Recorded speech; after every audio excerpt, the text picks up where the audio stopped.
Hi, I'm Greg. I'm the lead singer for Lipstick. And I'm Steve. I'm the bassist. And welcome to the Lipstick Panel. Today on the Lipstick Panel, we are talking about disco, Steve's favorite genre of music. I mean, I've often said that when I say that I like a genre like punk, I actually mean I like the new wave equivalent. So, I say I'm into punk music, I'm actually into new wave. I'm into metal music, I'm actually in modern metal, drum and bass really though. And if I say I'm into hard rock, I probably mean disco era Kiss. Alright, so really this is your favorite album of all time then. Right.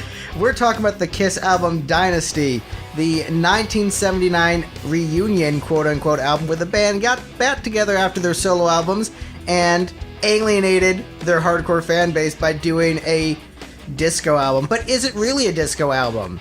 We don't know. We've got an expert in all things music, Mr. Darren Williams, a non-musician filmmaker on this episode. It's nice to get someone who's not a musician on this podcast. Because I was like, I'm in bands. I'm grumpy about being in bands. Like, hey, I just like music. I'm just here to talk about bands and have a good time. So welcome to the show, Darren. Good to have you here. Hey, thank you very much for being here. Me being here. Long story short on that, yeah.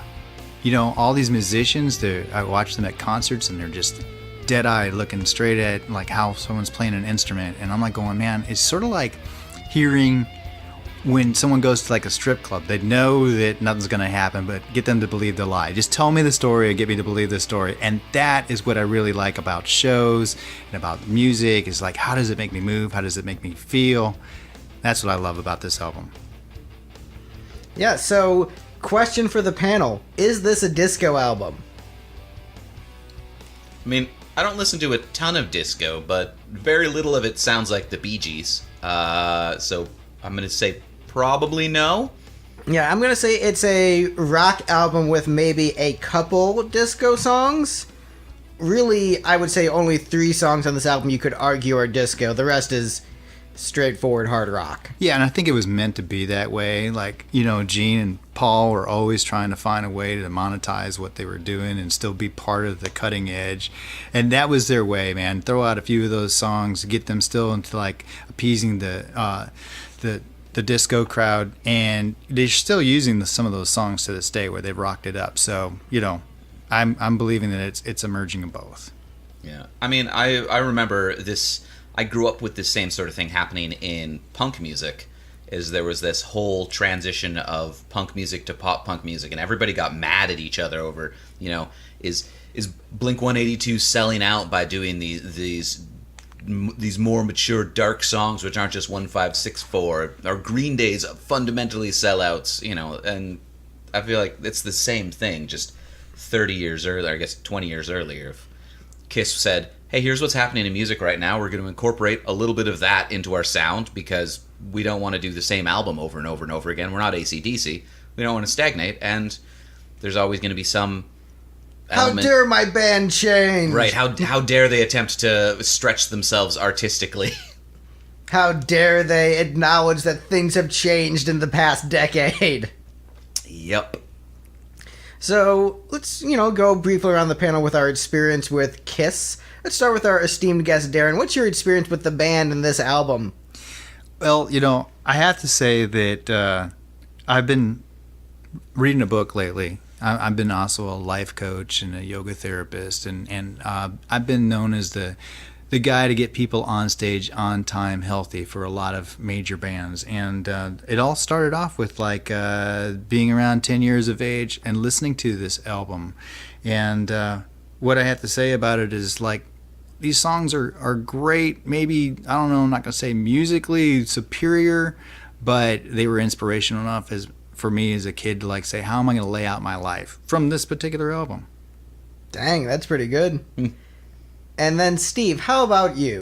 This is, of all the Kiss albums, this is probably the one that I was most familiar with going into things, in that being in multiple bands with Greg, I have covered more than one song from this album.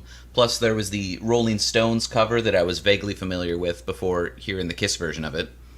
So, dang, that's 3 whole cuts. It's 3 whole songs I was familiar with. Yeah, that's basically a third of the album you knew going in. It's right? Pretty intense. So what I have to add to that is that Kiss was not on the radio a lot when I was a child. And there was one neighborhood kid that his entire bedroom, bedspread, everything was all Kiss. And it was about this album that I had just become really immersed into it, and I'd have to sneak in my Kiss albums into my family's house. So my mom would go downstairs and do some laundry, and I'd sneak in an album, put it on my record player, cover it with pillows, and then record one song at a time on a tape recorder that back in the day, I don't even know how much that cost, but it had to be at least an entire summer's worth of like allowance. But I'd drive around on my bike, listen to Kiss songs completely after the solo albums, the Dynasty album, you know, a little Kiss Live too, all of that. That was enough to keep me listening to that material instead of the radio for years. Yeah, my mom didn't like me listening to Kiss or AC/DC in high school. She claimed it was because they were satanic, but then just revealed to me that no, I broke up with a guy who was really into that band, those bands, and so that's why I don't want you listening to them. Like, all right, but like you're not really home anyways. So if I have an AC/DC record, first of all, it's 2008, and I have a record player that is anachronistic enough. But why do you care about this band from 30 years ago? People are going to have mutual interests. My mom was so disappointed when I finally went to her at a store one day and I took the Gene Simmons solo album and I just begged and begged, can I please have this? And she just she made this sound like such total disappointment. Well, later on down in life, I get on the Gene Simmons show and the Family Jewels show, and it's like, oh, my son, he's so great, and it's Gene Simmons, and it's, yeah, Mom, thanks for having that tough climb up the mountain there. I mean, thanks for believing in me, Mom. Yeah. My mom also didn't want me to listen to Bat Out of Hell, too. She's like, well, this is satanic. Like, no, he's just getting laid and then getting killed in a motorcycle accident. That's problematic for different reasons, Mom. And now Those are things I might actually end up doing, Mom. Right. I might, have dangerous sex and get into a motorcycle accident. So you keep me away from motorcycles. Right. But, what the Satanism, that's like a distant third of things to worry about in this song. And, of course, now I have praise from Jim Sarn, but I'm pretty sure she doesn't even know who he is. So, right. Oh, moms. Happy Mother's Day. Happy Mother's Day, which Happy is when we're Mother's recording Day. it. Yeah, when it'll come out. Yeah, it's not going to come out for a few weeks. But whatever, this was recorded on Mother's Day. Maybe you're, marathoning through these episodes years later, and it's Mother's Day for you, in which case, hang out with your mom.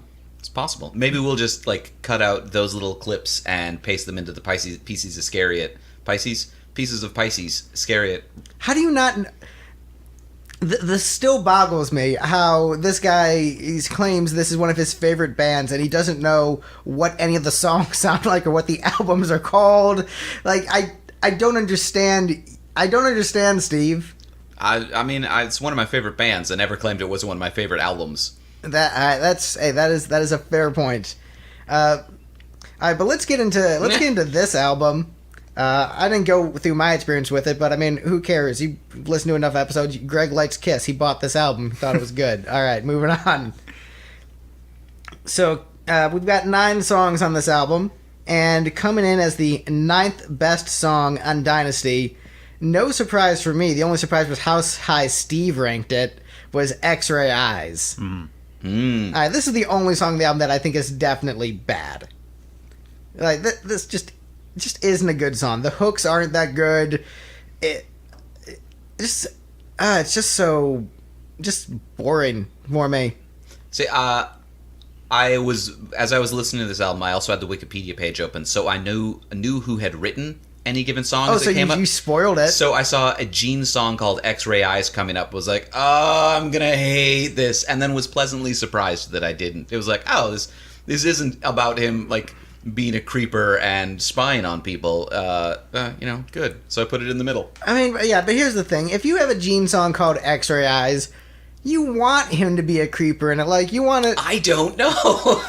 So here's my trick with this. This song just, it's empty nothingness. There's no point to it. The hooks aren't very strong.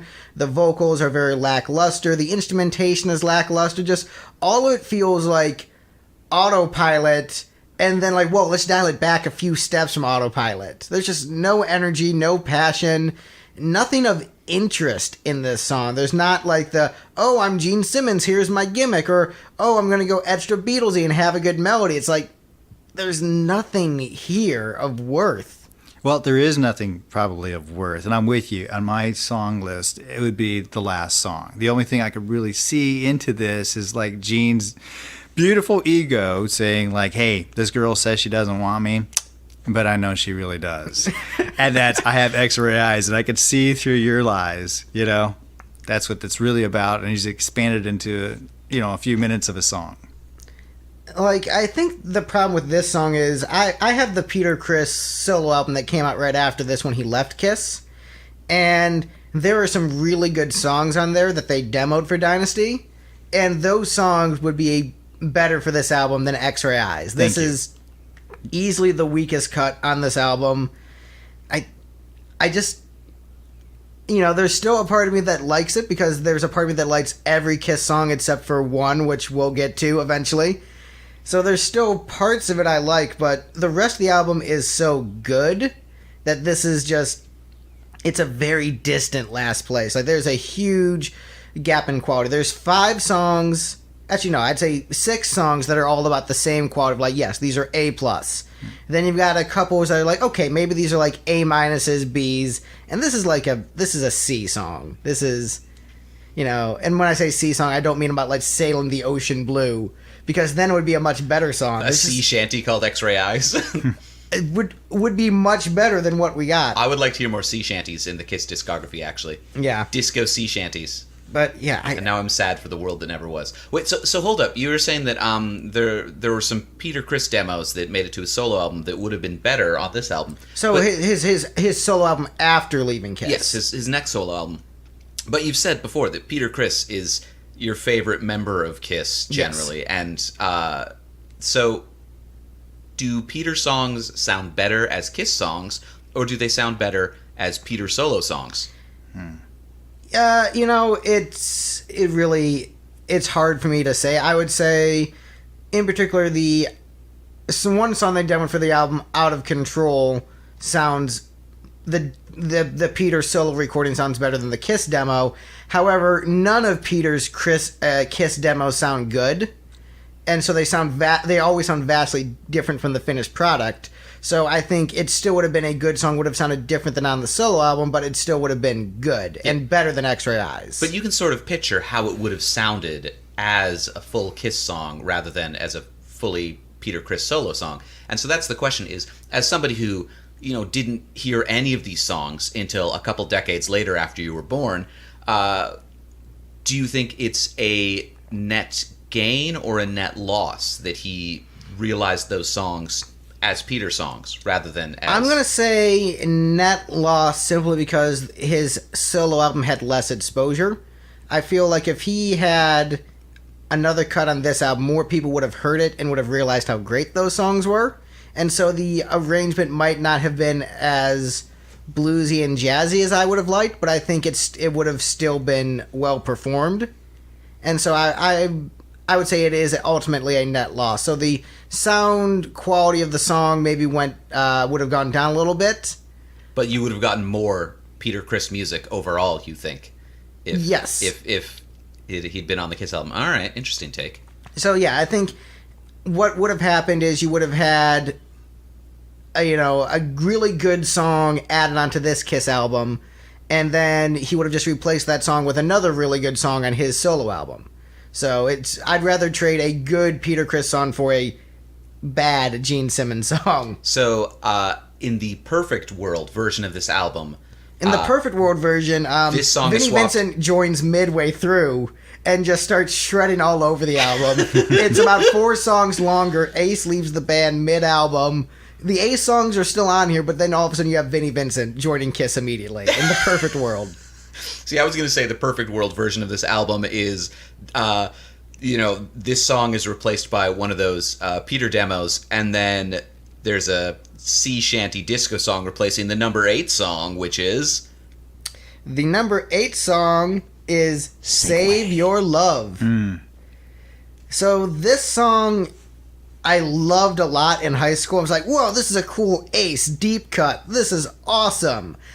It doesn't hold up as well for me not being a teenager, but I loved it back then, and so I can't completely disregard it. It's still a cool tune, just not as cool as I thought. Yeah, I have to day. agree with you exactly on that. When I first heard it, I thought, yeah, this is amazing. You know, I can really get Ace. into it. I love Ace. Yeah, you know, and then now it's just kind of, to me, annoying. Other than being able to see, you know, like, here's everybody in unison shaking back and forth playing their guitars. You know, it's like, it's just like the song just goes on too long. It goes on too long. Paul at the very end of the song doing the Save Your Love backup vocals is very cool. Where he just kind of, you know, shows that he's a better vocalist than Ace is. I'm sure Steve noticed that at the very end. Like, oh, Paul's on this track. It's a lot better now. Right.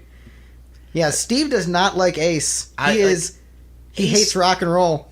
Ace is fine. I just don't want to see Ace fronting anything.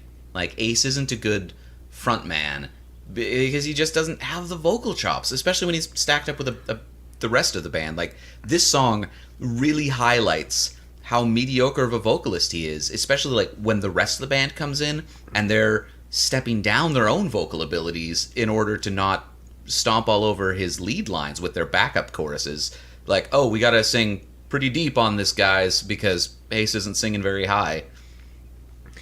See, the thing I think with Ace, you know, which is funny that you're a Smashing Pumpkins guy ripping on Ace for being a bad vocalist. Billy is a distinctly bad vocalist. I think that Ace is also a distinctly bad vocalist. I think with Ace songs, it is all personality, no technique.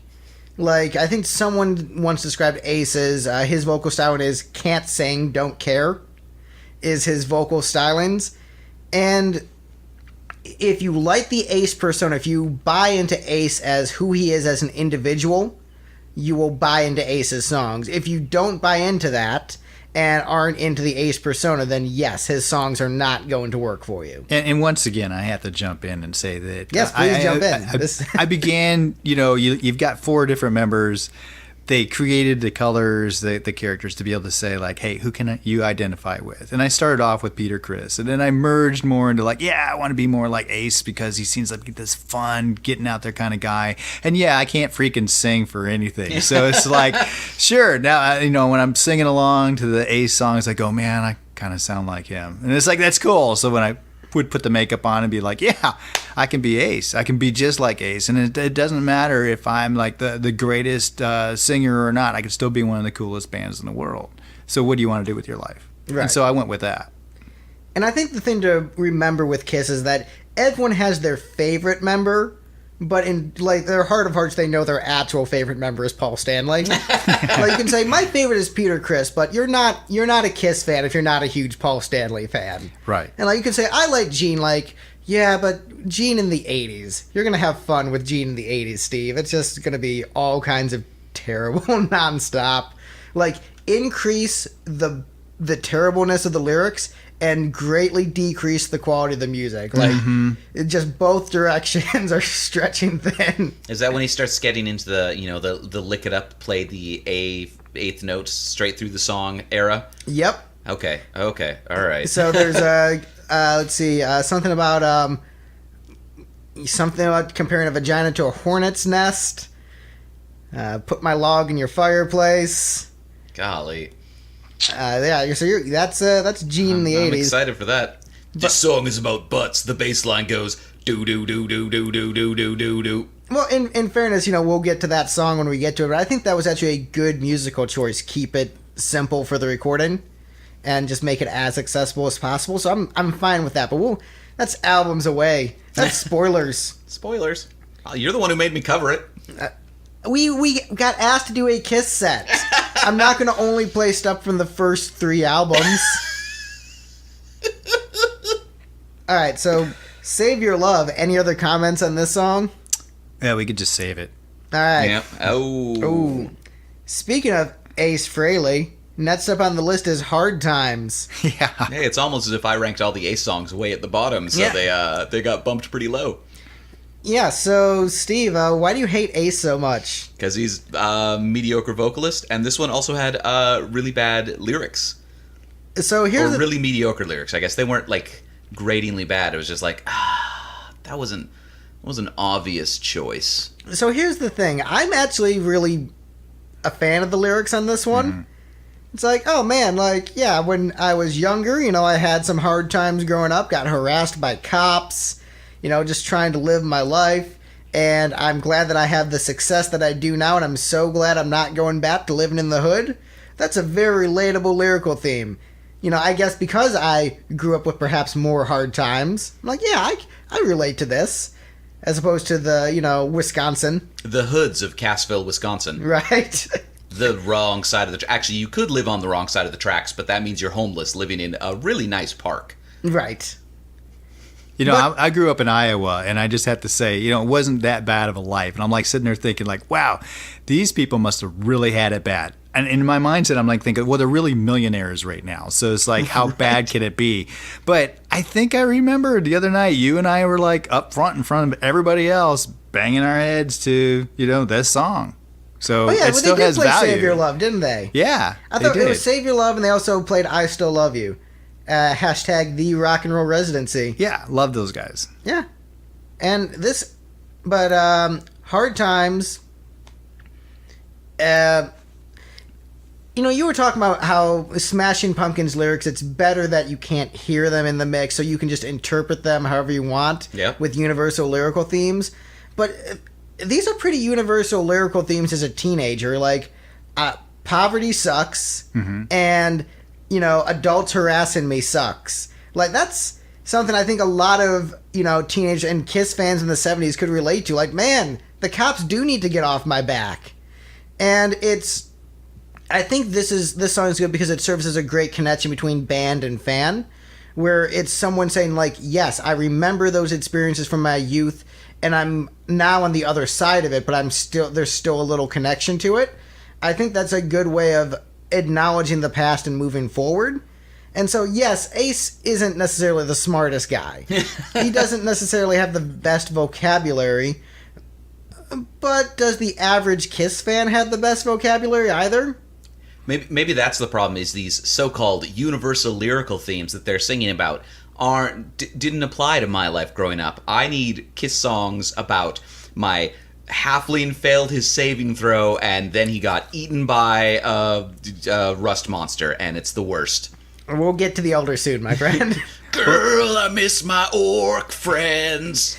But I have to say that I do think that he identified with a population group, an age group where, sure, you don't want to hang out with the adults. So what do? You hang out with your friends. You go to the park. You space your heads out, right? Mm-hmm. So, why are the cops giving them a hard time? Because they're probably high at the park. Right? No, like, everything he's getting harassed about is reasonable for. But also, I do enjoy how he finds a way to work in space into the lyrics.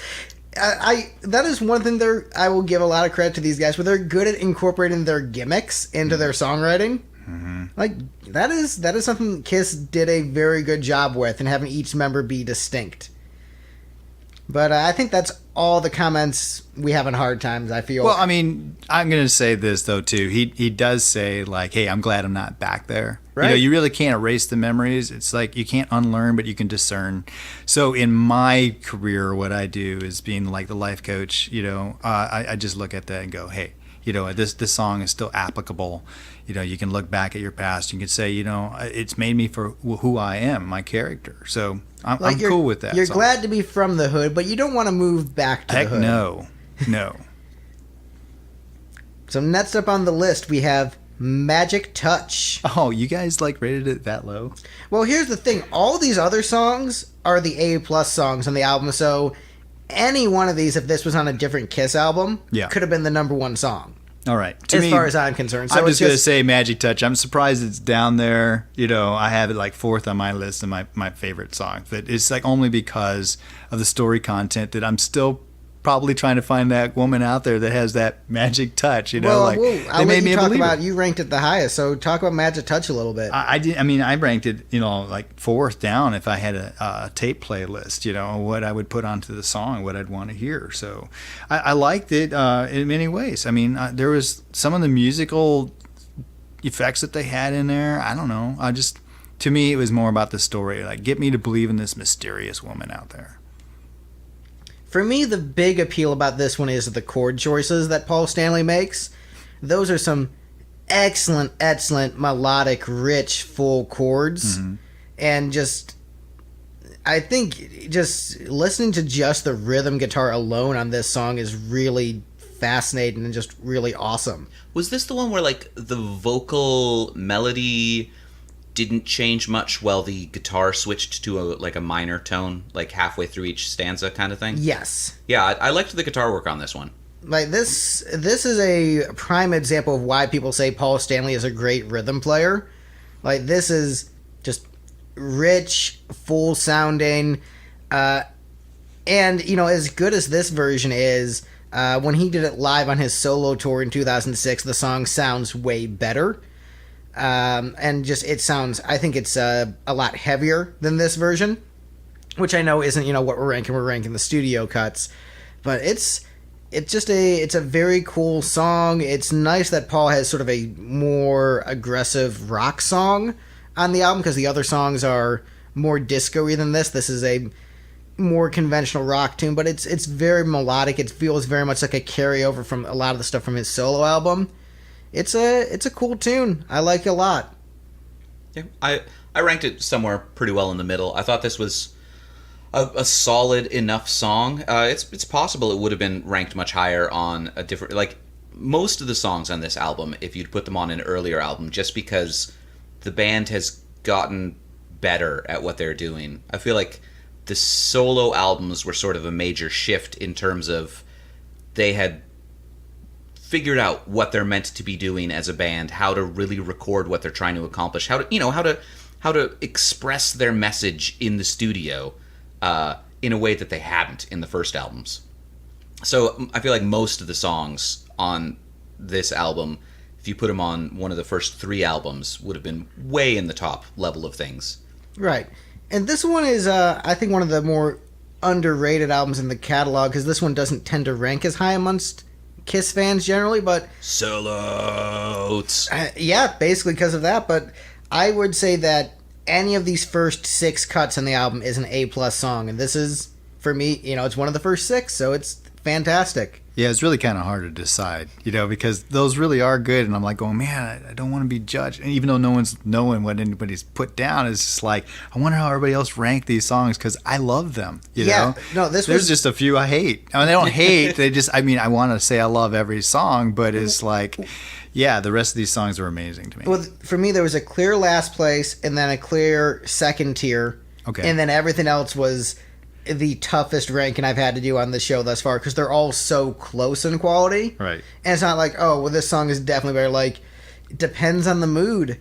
And like, oh man, do I want to, you know, have this Paul song ranked lower than this Paul song? And oh, which is the best? But next on the list, we have a legitimately great Gene Simmons song. Perhaps the most underrated Gene Simmons song in the catalog. Greg is smirking at me because he knows what I think of this one. We have Charisma. Yeah! Yeah, I love that song. So you're both wrong. Here is why this song... This is, Steve, this song is hilarious. Yes, it is. The fact that this song is serious. Yeah. Like, I know you ranked it your least favorite song on the album, but like X-Ray Eyes is just boring, nothing of worth. Right. This song, digging into the psyche of a man sincerely writing these lyrics. Like, I am the best person around. I'm very good looking and sexual and intelligent and have lots of money. I'm the best.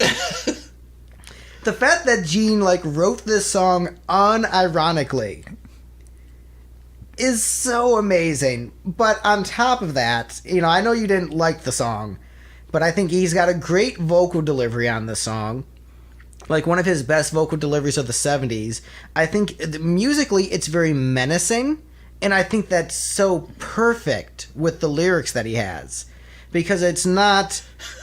Because it's... Just make it creepy. Why does she love me? Well, maybe it's my money and my huge dick and my brain. Well, yes, he is making it creepy because his character is the demon. And so he knows that reveling in ego is, that's considered a sin. But he's, like, embracing it. And so, like, these are devilish qualities, and he's embracing sort of the evilness of that in his character. And so it works on a very clever level where it's like, yes, I am sincerely this egotistical, and I know that, it's considered wrong by many people, but I'm loving it. And that's where it works so brilliantly for me, where musically it's a cool rock song, and lyrically it is, I think, the ultimate Gene Simmons song. I don't think there's any song that captures Gene Simmons as well as Charisma. Right, I can agree with you on that. And it almost seems like he really collaborated with Ace on it. He may not have. You guys are the experts on all that. But, I mean, just the guitar solo on that thing, it fits with it. It kind of makes it a little spacey, a little bit, like, unearthly. It's really cool. I would say... Kiss has always been a band of having guitar solos that fit the song very well. This song, I guess he collaborated with someone in their management office who I guess was making fun of Gene. And is like, oh, look at me, I've got all this money. Oh, why am I so charismatic? And that joke, he's like, that's a great idea for a song. And then just gave the guy songwriting credit for the conversation. But I guess that's how it went down. Someone was making fun of Gene. He thought it was a great idea for a song and just wrote it seriously, but gave him songwriting credit just because of the conversation. That works. Fair enough. So yeah, I think that guy has no other songwriting credits in his history. It's just like some dude at the management office. It was like, yeah. some random dude at the management office is like, why do I get a nickel for every copy of Dynasty sold? Hey, whatever, I'll take it. See, one of the things that threw me off while listening to this song is it felt like She Likes Me for Me. You remember that, like, power pop song from the late 90s, early 2000s? Not in particular. She likes me for me, not because I sing like Michael Jackson or whatever. But, like, it's the same song, but with its tongue in its cheek enough that it doesn't seem dumb. Where, like, he's singing all these lyrics about, like, she likes me for me, not because I'm rich and talented, and I like her for her, not because she's, built like Pamela Anderson and also very rich and talented. But, like, it has the appropriate level of snark. I feel like this one doesn't. It's just Gene playing it straight and sounding like a very, very dumb person. Yeah, but that's why it's great.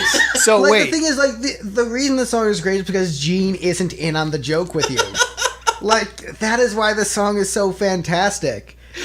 Like, I mean, you already had the song "Do You Love Me" like in previous album, right? So it's like this is pretty much an extension of that. But this is written by Gene, which is why it's more hilarious. Like, this song is a cool rock song and does have cool swagger, but there's that extra layer to it of just, like, Gene not realizing how hilarious this song is. And that, in turn, like, escalates it to a level of awesomeness. We're just like, yes, play Charisma. I suppose one thing this does have on Do You Love Me is I had trouble with Do You Love Me as it was hard to take it as an authentic song. Like, this band is so incredibly rich and successful that when they're like, oh, does this girl actually like me? And like, man, whatever, I can't take you seriously. I never questioned for a second the very idea that Gene just doesn't know why this girl likes him. Like, oh, why is she into me? Oh, who knows? But for me, I look at it and go, okay, obviously there was that magic happening where supposedly Gene was just racking up the numbers of all the people that he slept with, right?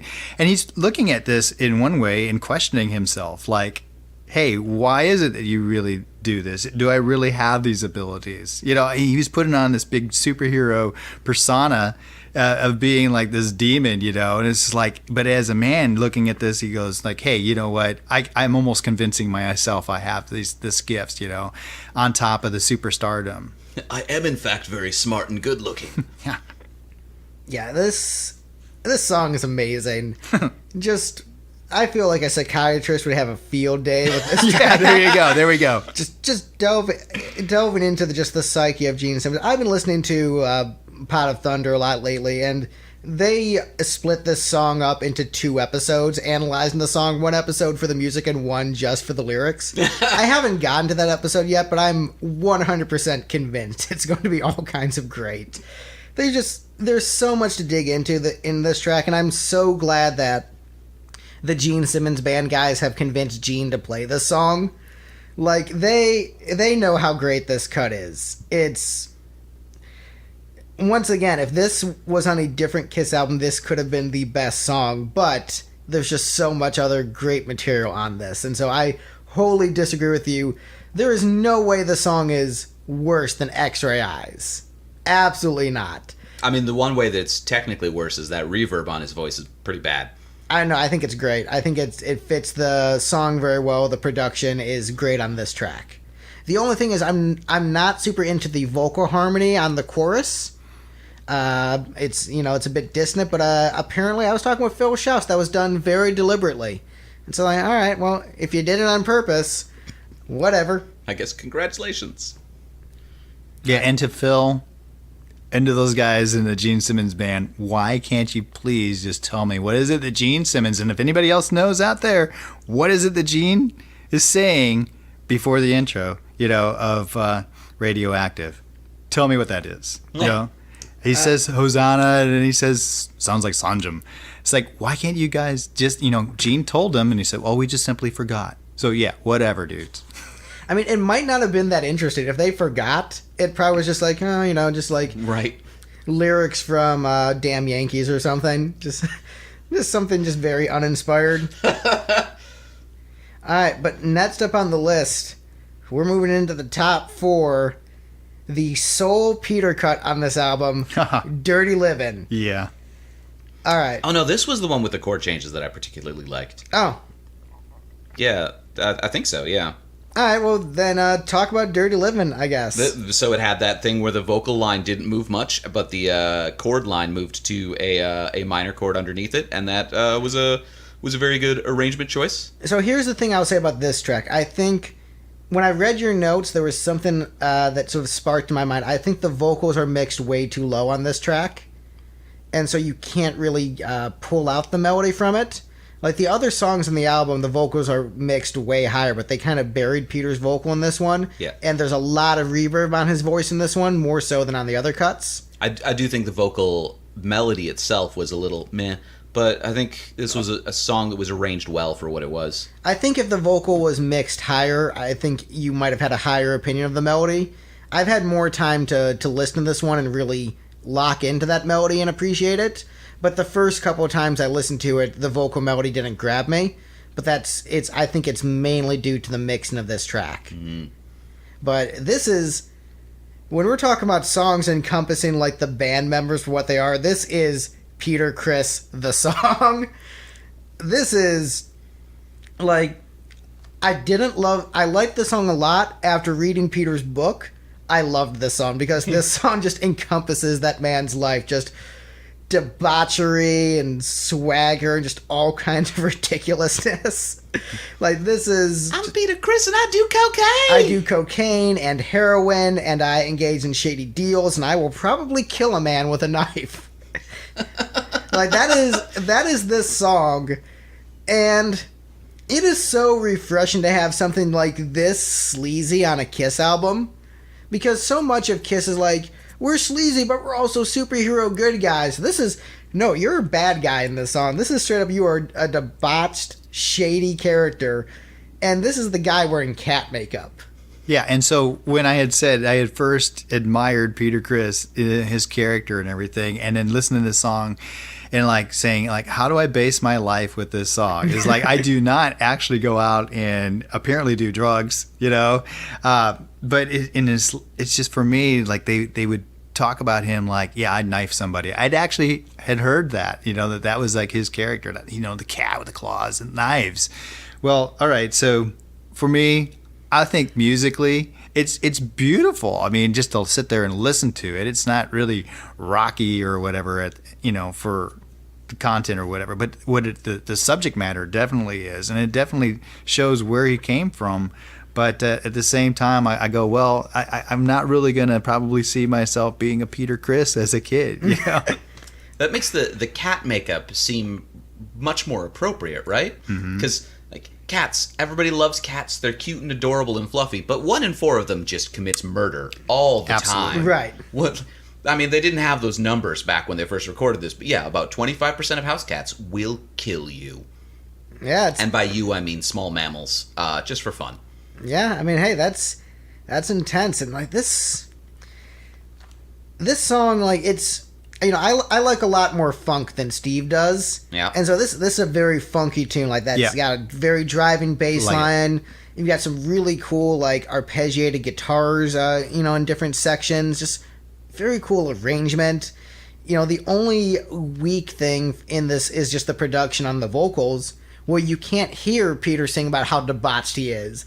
But like he is straight up importing heroin from China in the final verse of the song. It's like, oh, you're the guy bringing it in on the docks. Damn, dude. Like you're a bad motherfucker. Shit. But it says so on his wallet. Right.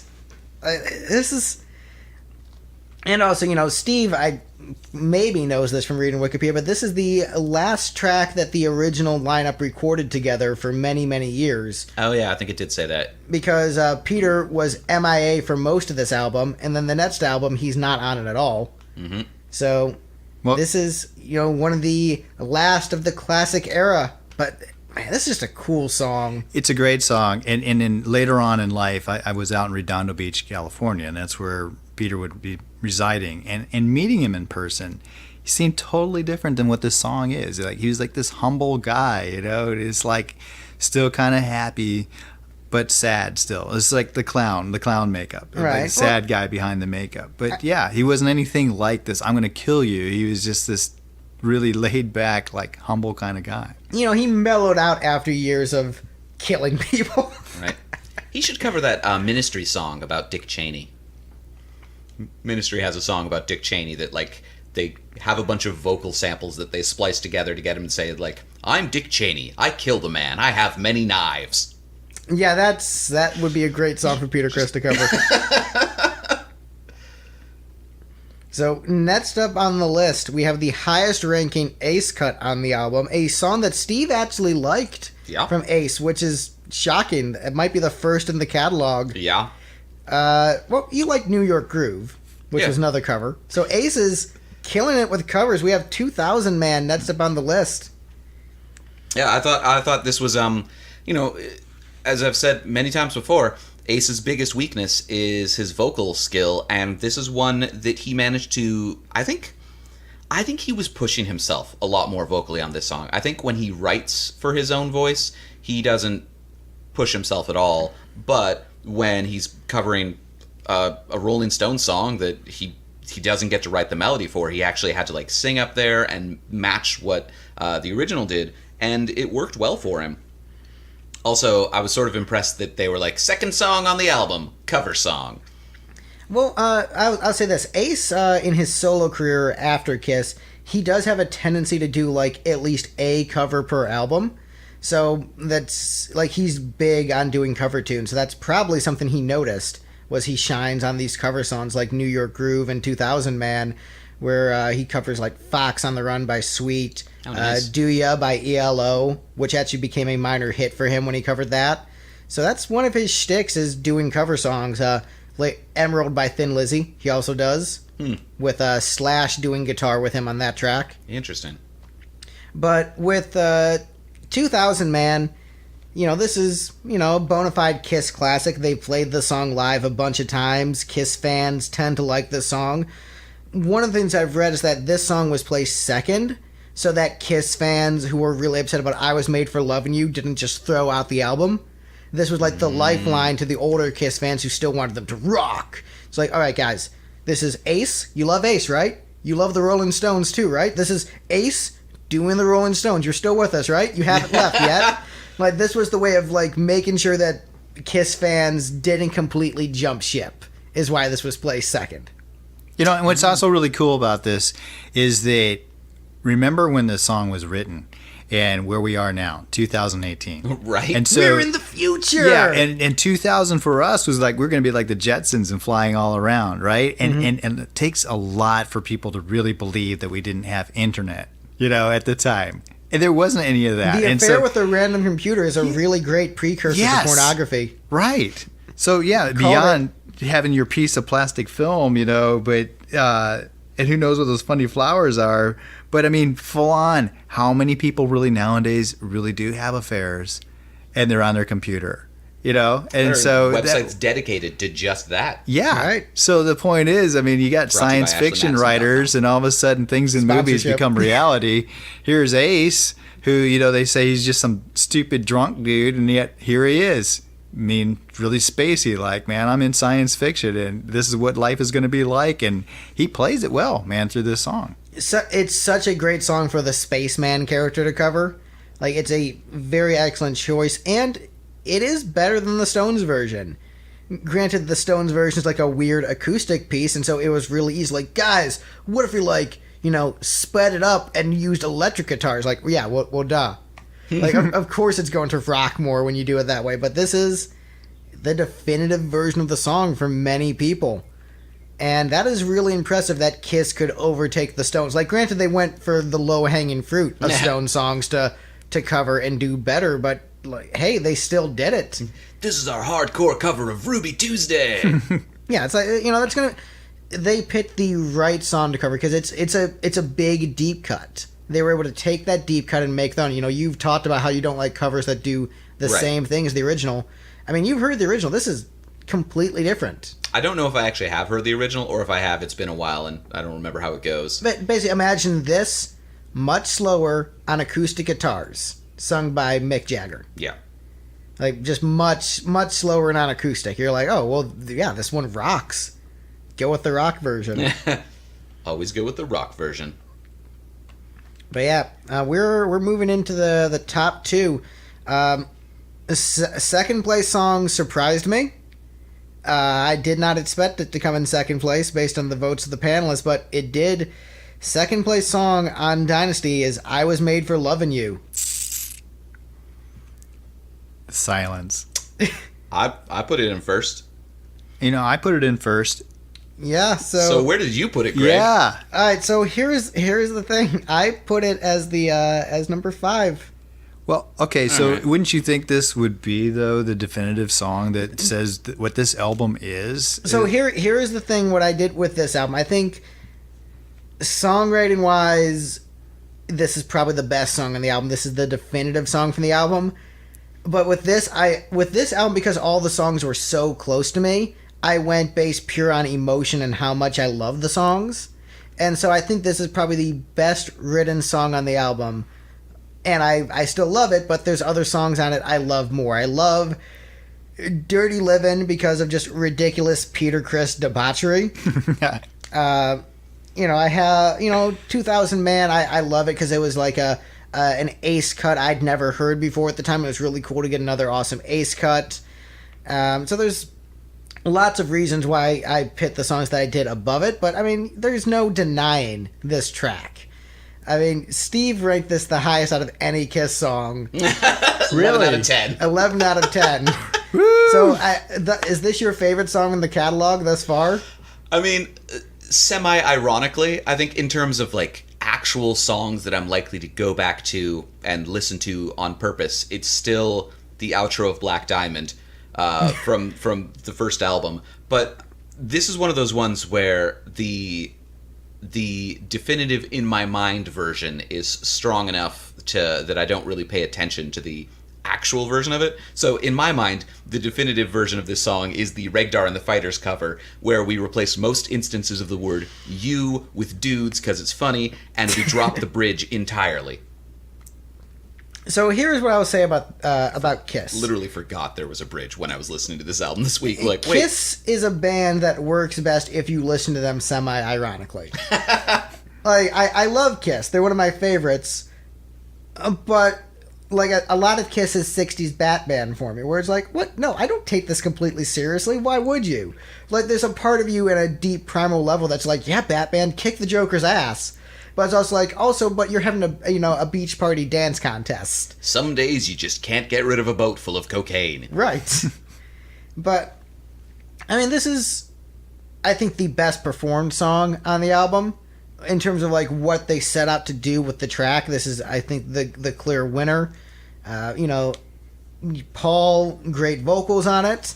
It's nice to hear him go full-on disco falsetto and be successful. Very Bee Gees-esque, his falsetto vocals on this one. Very rockin' guitar solo from Ace. Some nice big bass pounding up your wazoo. As Paul has said in the past. I mean, I love how they have milked this song. They really have throughout the years, and I love how this song has just changed throughout time. Oh yeah, it's so heavy when they play it live. Yeah, when they do it now, it's like almost like thrashing. Yeah. I like how much Gene hates this song. That gives it a lot of points. He has cited this as his least favorite Kiss song, and in his opinion, the worst thing they've ever done. And it's like, hey, this is one of your legitimate hits. Like, there was no payola making the song a hit. People actually just wanted to listen to it. So there's something to be said about a legitimate hit. I mean, this song, they had, like, extra versions of it that went, like, infinitum, like 13 minutes or something like that, the 28-minute, like, dance club singles. Yeah. Yes. Because people just want to just get locked into the groove. Like, if you're at a disco club, it's 79, and you don't want... Because with a lot of dance music, you don't want to notice dynamic shifts. Right. You just want to be locked into the groove and just have it go on indefinitely. Yep. And which is one of the reasons I don't gravitate towards that kind of music, because I like my music to be interesting. So what you're saying is that Kiss invented trance music. Yes. Wow. Yeah, that's deep, man. They invented but true. heavy metal. They invented trance music. I thought the Beatles invented heavy metal. I mean, no, they did, but Kiss will say they invented heavy metal. Okay. And the demon horns.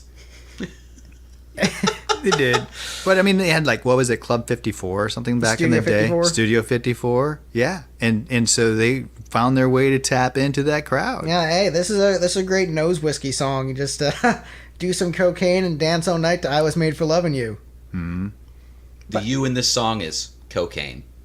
But, I mean...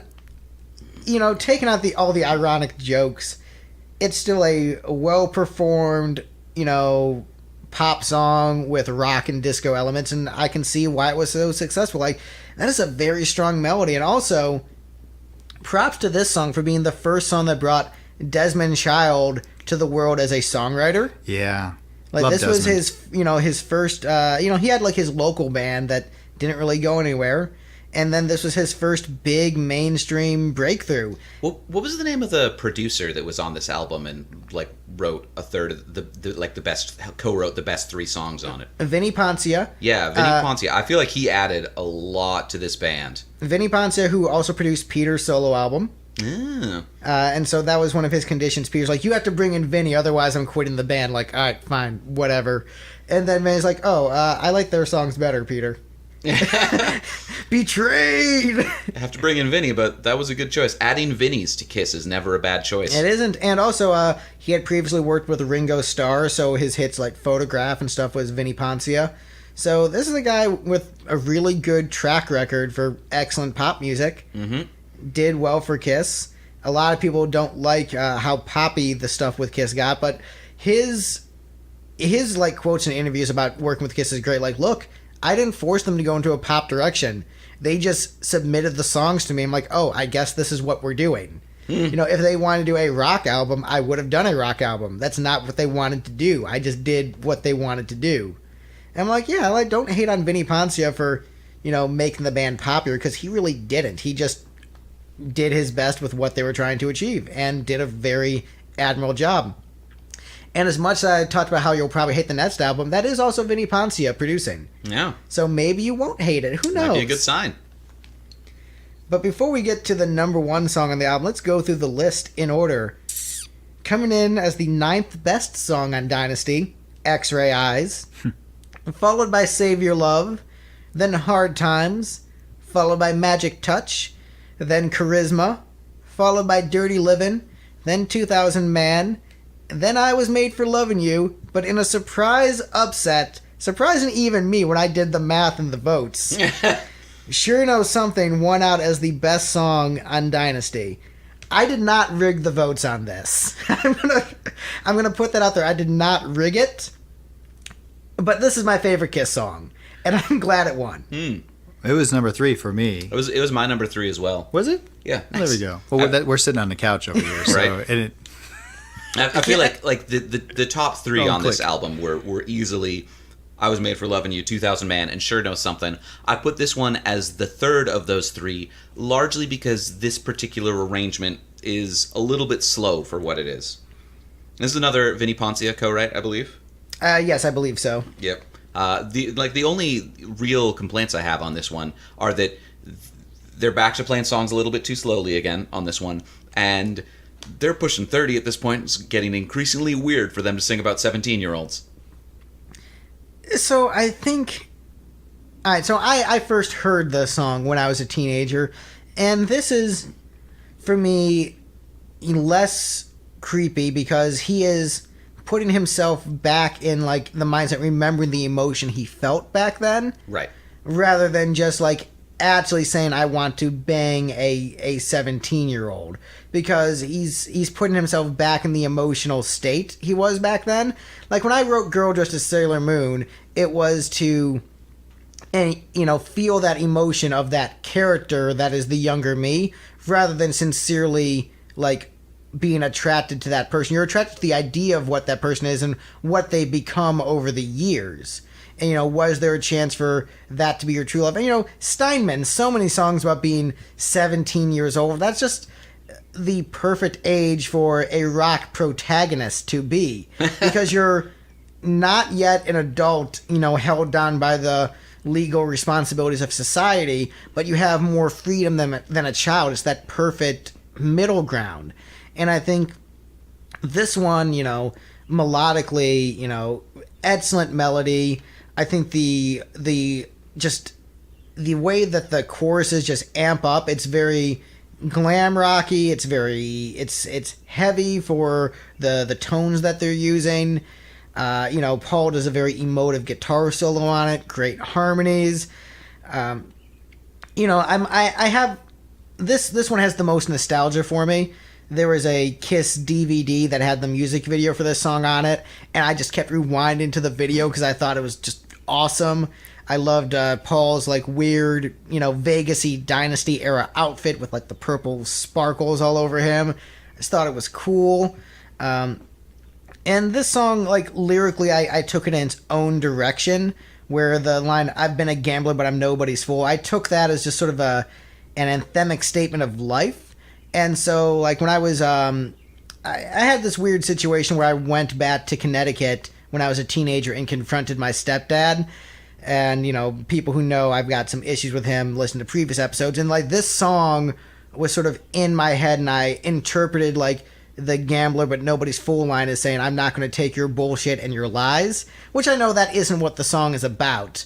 But just that line resonated with me in that way, where the song just took on a different meaning, and it doesn't necessarily, I know it doesn't take on that meaning for the other people here, but it resonates with me on those levels, and also the romantic levels and failed high school relationship. There's a lot that the song does right for me, where, yes, it's a little bit slow, and I acknowledge all those things, but I love it. And I'm surprised that it won, and I wasn't trying to rig the votes, but I'm very happy that it did. All right, I want to just jump in here, man. This song is beautiful to me because but you're wrong, it sucks. I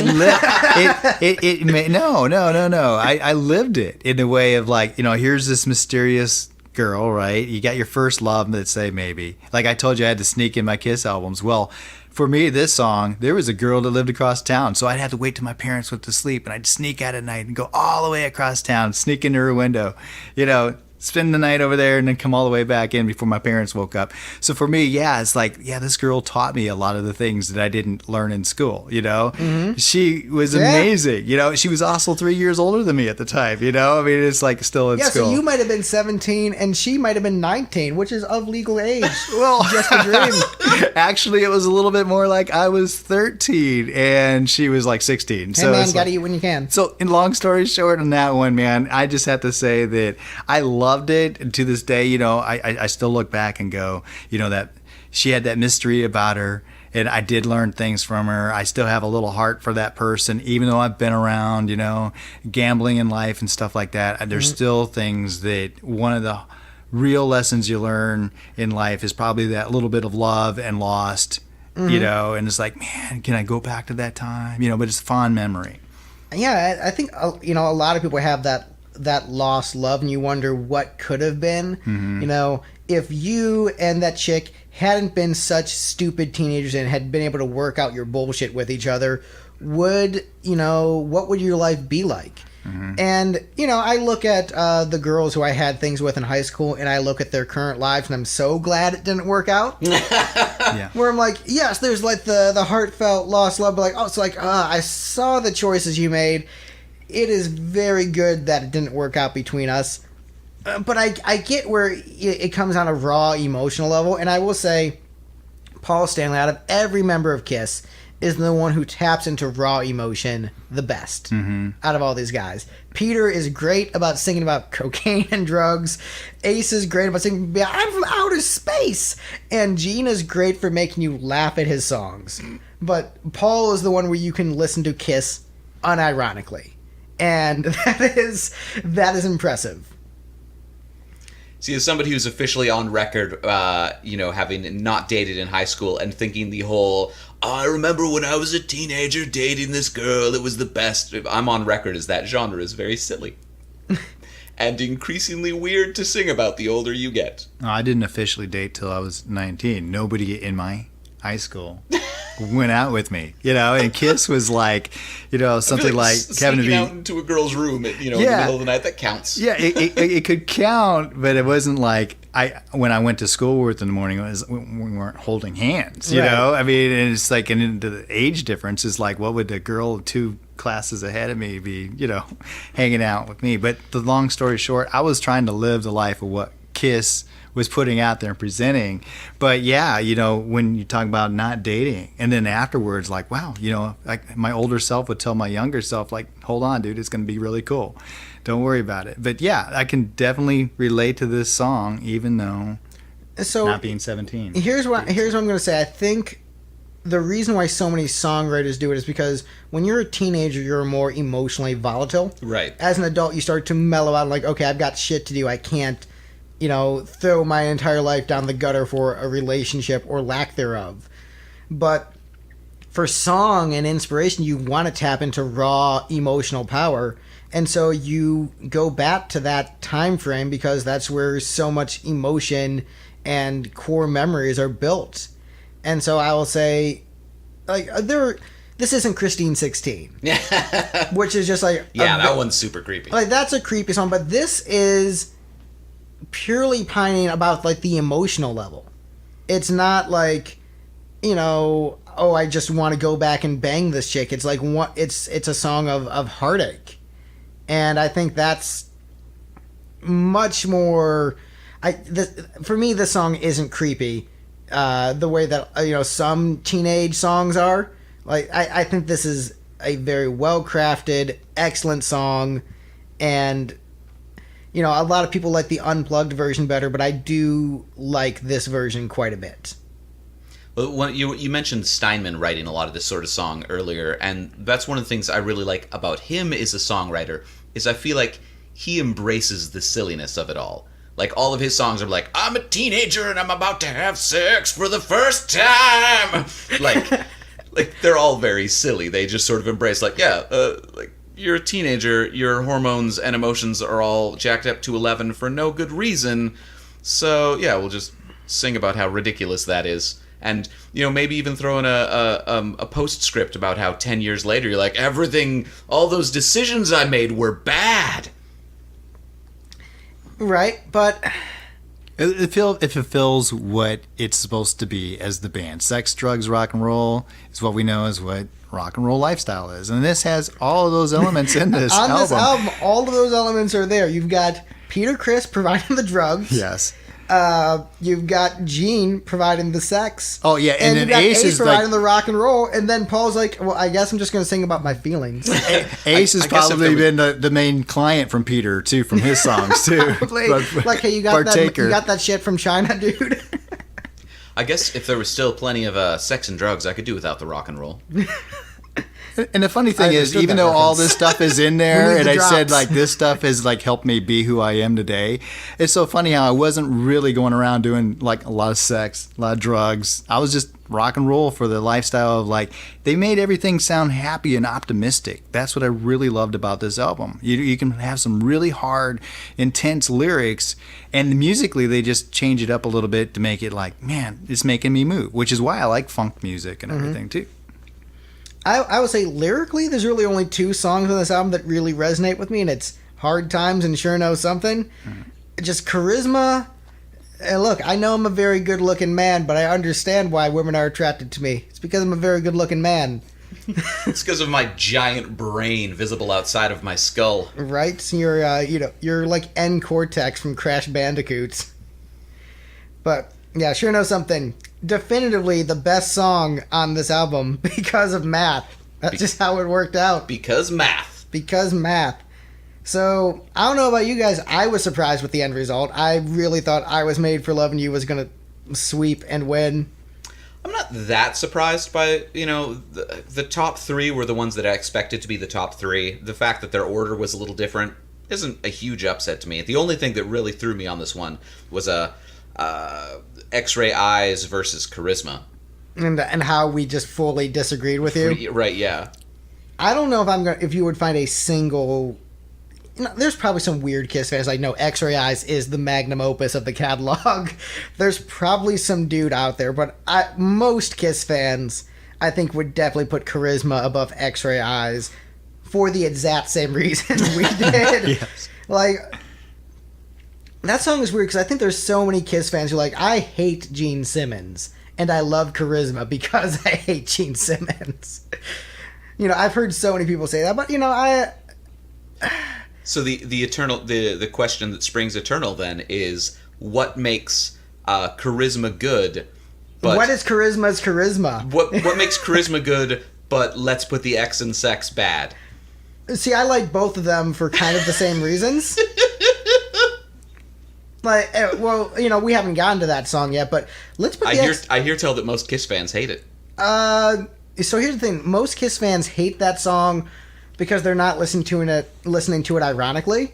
I listen to it ironically, and because of that, it's one of the best. That could be like a top 10 Kiss song because it's really catchy. It's fun. It's very 80s in production, like 80s cheesy synth and guitars and all kinds of ridiculous, but that's why it works. It's catchy, fun, and dumb. And well, a lot of the other things that they did was they realized if you add the simple word I to the song, you're going to identify with it. So they're going to get a large demographic right there. Sooner or later, you're going to tap into the feelings that people are feeling at that moment. And when you start singing it, you go, I was made for loving you. You're thinking about somebody like, all that's, I'm a 2000 man. Mm-hmm. When you think about it, it's like you're just saying that yourself. So yeah, they're going to be a little bit more popular than like, let's just put the X in sex, It just sounds different like when you're saying it. It's coming from you. It should be I put the X in sex. That is actually something that Kiss said was something that was philosophically different between them and British bands of the same era, where British bands were all about we and like the collective group as a whole. So we will rock you. The Slade songs and all those things were all about, hey, we're all together, versus Kiss was much more American, individualistic. Yeah, right. So I want to rock and roll all night, not we want to rock and roll all night. Yeah, and what is my charisma? All this stuff. And why am I so awesome? Yes. Not why are we so awesome? Why are all the groupies hurling themselves at Peter? Well, That is our show. Thank you so much for joining us. Darren, where can we find you? What do you want to plug? What you got coming out? Oh my God, I've got like multiple different careers going on here. So I'm currently doing Phoenix Rising Yoga Therapy, helping people find those little like things in their lives that are writer's blocks, to whether it be music or whether it be their life. I got a movie coming out pretty soon called Drain That Pain, which helps people eliminate chronic pain just through conversation. That's really kind of cool. So, and I do have a movie that I participated in with Desmond Child that's called Two, the story of Roman and Nero. It's about his two sons. So we have Kiss involved in there. So I've always tried to fuse together the rock and roll dreams that I've had with being a therapist and a yogi. So here we are. Yeah. I don't know what to say. Just find me on Facebook, Darren Williams. I'm friends with Greg. Yeah. Wait, so is Phoenix Rising Yoga, is that hot yoga to reflect the fire of the phoenix? Or perhaps cycling through hot and cold yoga? Well, here it is, man. If you look at that cute character that people put up about the phoenix coming out of the ashes, if you really, really think about it, that life was over. It was crushed. It was burnt. It was what came out of that was a new life. So what I really try to do is, it's different than just teaching a yoga exercise class. What we do is we sit on one-on-one. It's like body work meets psychology, and you really get to find out what's really happening within yourself.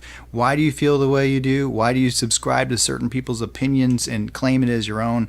You get to find that out in your everyday life. So yoga therapy with Phoenix Rising Yoga Therapy is different than just going to a physical exercise class or physical therapy. It's using that mind, body, spirit all together. So a lot of artists have actually really enjoyed this and been able to write better, have better lives, find out why they have their addictions, blah, blah, blah, blah. We can go on forever with it. So it's clean living, unlike Peter Chris's dirty living. Right. I have this Zen den, and I'm like thinking, most people would walk into my living space and go, man, this is like really totally Zen. They go back and they do the rock albums and things like that they're inspired, but yet I have this underlying almost secret, I'm a big Kiss fan. And I'm wearing a shirt that says, I just want to drink beer, listen to Kiss, and take naps. And it really is the truth. That's what I really want to do. Zen den does sound a lot classier than man cave. Mm-hmm. Yeah, man caves, I don't know. I will say this. The only thing I'm going to say about man caves, not going to get too much of my opinions on, but the most hilarious man cave I ever saw was one of my buddies. I'm not going to mention him by name, but he knows who he is, because this broke my heart when I saw his quote-unquote man cave, where it just turned into the family living room, where there's just all toys, and like his wife, brought in all her computer stuff in there, and just his man cave was just littered with kids' toys and his wife's computer. I'm like, yep, that's your man cave, buddy. So, I love the man cave thing and the idea that I actually do live on top of a mountain, on the apex of a mountain, like what they call a mountain, and I'm overlooking Nashville above tree level, so it looks like I'm looking over this big jungle during the daytime. At nighttime, it looks like L.A. And sure enough, I've had stars like Billy Bob Thornton, and people come over to the house, and I'm like, it's just in a regular neighborhood, but yet, being like Kiss, I wanted to be on top of the world. And so I really manifested a lot of those dreams as a kid. Yeah, his house is very cool. Due to this album. As is Steve's house. And my house is just an extension of my wife's bedroom. Which is what I said earlier. Maybe that's sort of the core point of a man cave, right? Is that as the whole house becomes a communal space that is adapted to you. The person who has the strongest opinions needs, usually the wife, who's like, this needs to be cleaner and well decorated and fit for company. That you have that designated space of I get to decorate this how I want. Oh, see, I'm more of a study guy, and it's I just want a room full of leather-bound books, and just basically that's it. I don't need a Bud Light neon sign in my man cave, or I don't really watch sports because American football is the worst sport ever made. And I just haven't had time to keep up on baseball and basketball. So it's all right, I guess I just don't watch sports. So a man cave is, I wouldn't have a use for it. Just I want a place for my books to be left alone to read. Well, that's really the same thing, right? Right. No, it's just your designated study is I get to decorate. This place is for my needs. Right. So there's I understand books. the purpose of the man cave. It's just the general decorations of the man cave I'm not Yes. super into. Like, all right. And also, I live in Tennessee. I'm not going to put a Tennessee Titans poster on my wall because I have respect for myself.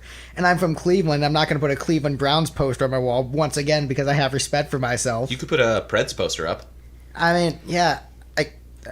Actually, that's a fair point because Right, yeah. hockey is a great sport. Hockey is a love hockey. pretty great sport. Because that is a battle. That is a bunch of really burly dudes with wooden sticks and blades on their feet. Like, that is just all kinds of metal. And the difference between going to an NFL thing with it's basically like sterilized, where you got to just sit there and just take whatever happens.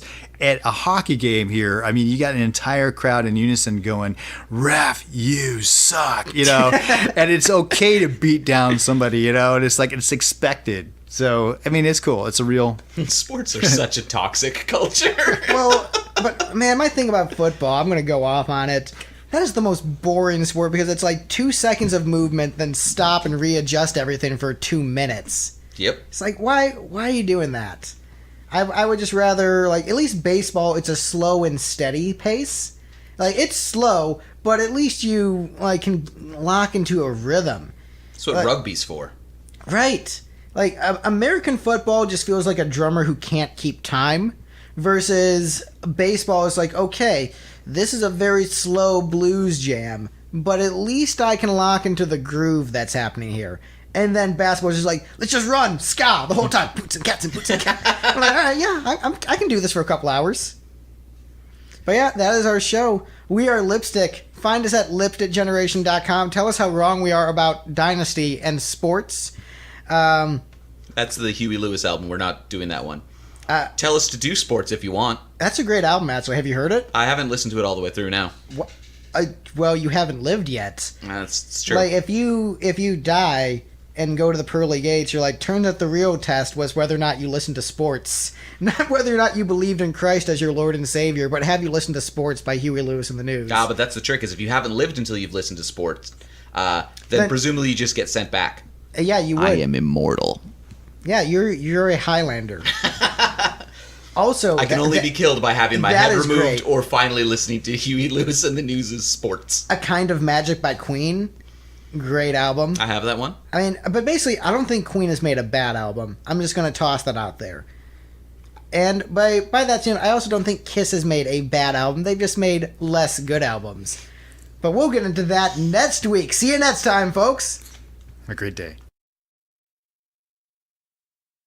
And cut. And by next week, I mean, next time we get to a Kiss album. Right.